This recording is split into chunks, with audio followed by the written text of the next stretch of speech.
Hey everyone, Rob here, and I got some updates on the situation that's been going on here in Iceland. As you probably know, if you follow my channel and basically the news about Iceland, over the weekend, all of the evacuation procedures were underway as the Blue Lagoon, Grindavik, all the warning signs went off that there was an eruption imminent any second, and so they evacuated all of the area. And actually, the Blue Lagoon is now open today. Now, according to the Meteorological Office, they have this new risk assessment map, which they've released just recently. This is the previous one here where you can see the purple. This is when they expected an eruption to occur. They updated all of that, and now it's back down. So you can see that the Blue Lagoon area has not changed, but of course, the sort of middle area has gone back to red.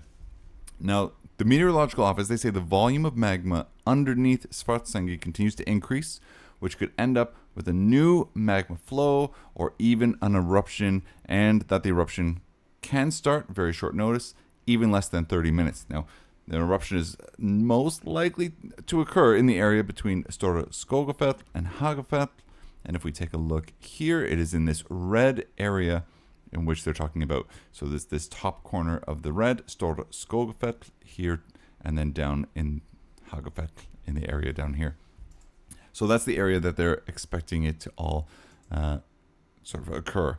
Model calculations show that the amount of magma that flowed on Saturday from Svartsengi into the Sundhnúks crater series was about 1.3 million cubic meters. So that's what happened on Saturday. Some seismic activity shifting underneath, and it's gone through. Now, previously it had been calculated around 500,000 cubic meters of magma accumulated under the area in a 24-hour period. All things being equal, the total amount of magma under the area will be around 9 million cubic meters by the end of the day on Tuesday. Now, in previous events, magma has flowed when the total amount of magma accumulated under Svartsengi and sort of amounted to about 8 to 13 million cubic meters. Therefore, there's an increased probability of a new magma flow and eruption once that amount has been reached. If we take a look here, we can actually see sort of the amount that's going up, and these stars here signify how much has accumulated before the eruption occurred in sort of the previous 3 eruptions, and the earthquake swarm in November is this purple one here. So we can see that there was a bit of a drop, not as much as one might expect. I mean, we're still pretty high up, and we're sort of, again, nearing that peak of where the previous eruptions have happened. Now, they're saying that it can be pointed out that after repeated eruptions in Fagrasfell, there were examples of magma creeping up to the surface without much seismic activity, and it has to be assumed that it could be the development within this area as well. So that's one of the sort of really big things that's coming out of the news. Now we can see here it's all over the news. It didn't sort of relieve any of this pressure. It's going to make headlines this week. All of that.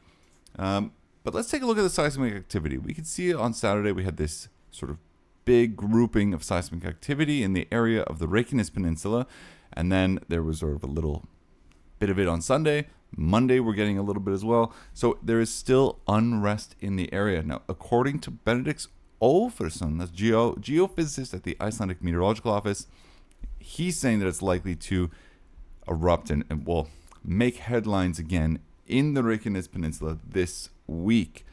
And again, the magma chamber under Svartsengi continues to fill up. And he says tomorrow the situation is probably going to be the same as before the last magma flow. On Saturday afternoon, again, everything indicated that there was going to be another eruption in the Reykjanes Peninsula area when magma sort of went from one chamber to another. An eruption had been expected in the days before, so there was a lot of people on high alert. And all of this, again, signifying we're very, very close. We're days away. And if you look at the graphs, that all happens again. Now, one thing to note, we have Ulfur Ludvigsson, sort of like the chief of police of the Suðurnes region. And he was saying that people should not be staying in Grindavik. They should be avoiding the area, and if you're staying there, it's at your own risk and all of this. One thing that I wonder is Grindavik is the same color code as the Blue Lagoon, so I'm wondering perhaps the hotels should follow the same sort of pattern, is that you're at your own risk for staying at the hotel. Now, when you're in the Blue Lagoon, you know, fine, that's one thing. You know, have to swim from one end to another. But again, we're basically on the eve of an eruption. And until that happens, the risk is perhaps just too high to be going and staying at these hotels and resorts. I mean, you can see that the lava is just about at the Blue Lagoon. This whole area around the Blue Lagoon is lava fields.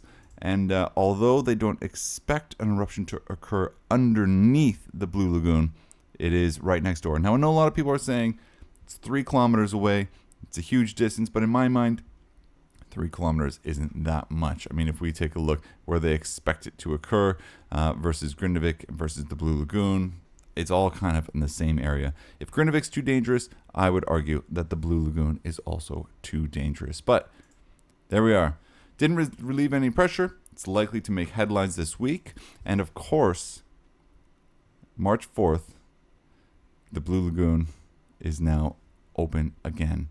So interesting enough that's it. Monday, March 4th, Blue Lagoon is reopened. They have a whole list on evacuation maps and who monitors all this. If you want to take a look at the evacuation map, it's kind of the same as it always has been, is just get out on your own, and then there's, 4 spots at the Blue Lagoon for sort of meeting up, and then other areas for the hotels. But keep in mind that the road previously was covered by lava, which is this sort of top right, this red line here. That road is now gone. They've repaved a new piece of road to get people to the Blue Lagoon and to make sure that you're able to escape. And I had actually a funny comment on one of my last videos, is they said the lava is too dangerous to walk on, the new lava that is, but yet buses and other construction vehicles are totally fine to pave over top and go over the fresh lava. Very interesting. One thing though is, again, in the news, there's a lot of stuff on here. You can take a look at this, but at the end of the day, you just want to make sure that you're not going into dangerous areas unnecessarily. Blue Lagoon's open. You can go if you want. It took 1 hour to evacuate Grindavik. This last situation. Now, Grindavik, of course, is not in the fire zone, so to speak. We have, of course, Grindavik down towards the lower end. But 1 hour to do that. I don't have a report on how long it took to do the Blue Lagoon. There was about 600 to 800 people at the Blue Lagoon at the time of the evacuation. And from what I've heard, it was pretty smooth. So at least there's that. Thank goodness, though, there was no eruption at that time, because who knows how the situation would have changed if there was. That's it for today. Thank you for watching. And yeah, stay tuned. It's going to be eruption in Iceland in the next couple days.